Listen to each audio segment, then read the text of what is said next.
Eyes hidden in the silence.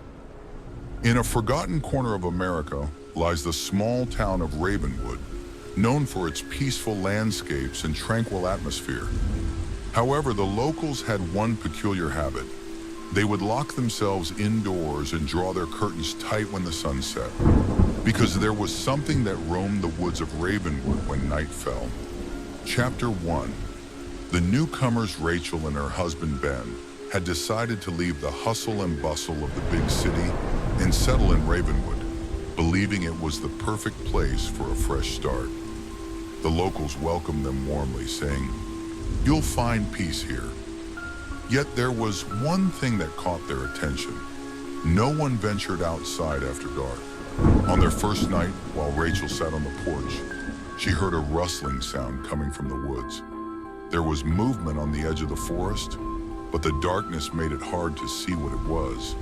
Later, when she told Ben about it, he brushed it off with a simple, "Probably just the wind." Chapter 2. The Missing Boy.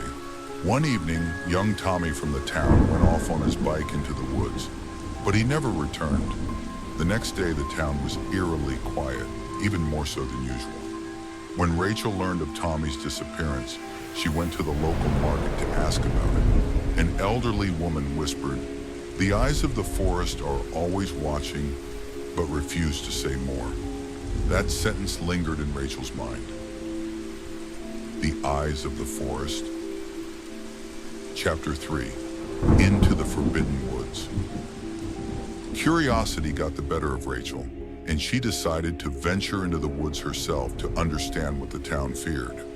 Ben strongly opposed the idea, but Rachel was determined. Armed with a flashlight, her phone, and a knife, she entered the forest alone. As she walked deeper into the woods, a strange silence enveloped her. Even her footsteps sounded too loud in the stillness.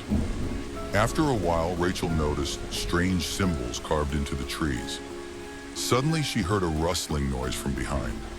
When she turned, her flashlight caught a pair of glowing eyes, but they didn't belong to any animal. These eyes were intelligent, almost human. Chapter 4. The Curse of the Woods. Rachel began to run. Behind her, she could hear footsteps growing louder, matching her own frantic pace. The ground beneath her feet felt uneven as she stumbled through the trees. Then ahead of her, she saw a familiar face. It was Tommy, the missing boy. But something was wrong. His eyes were vacant, devoid of life.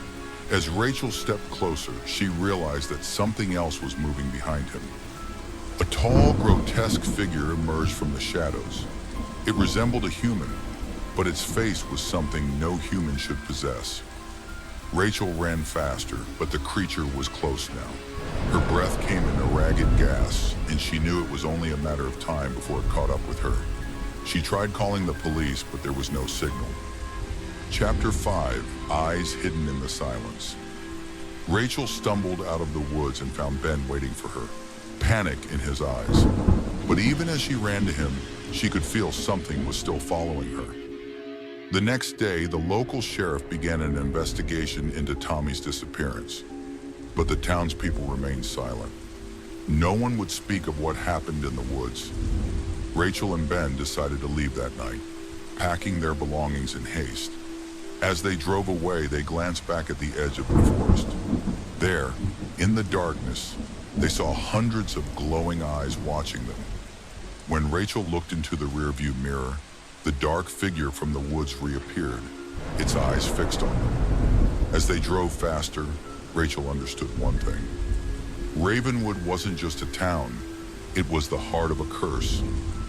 Some silences are not just peaceful, but also hide the deepest fears.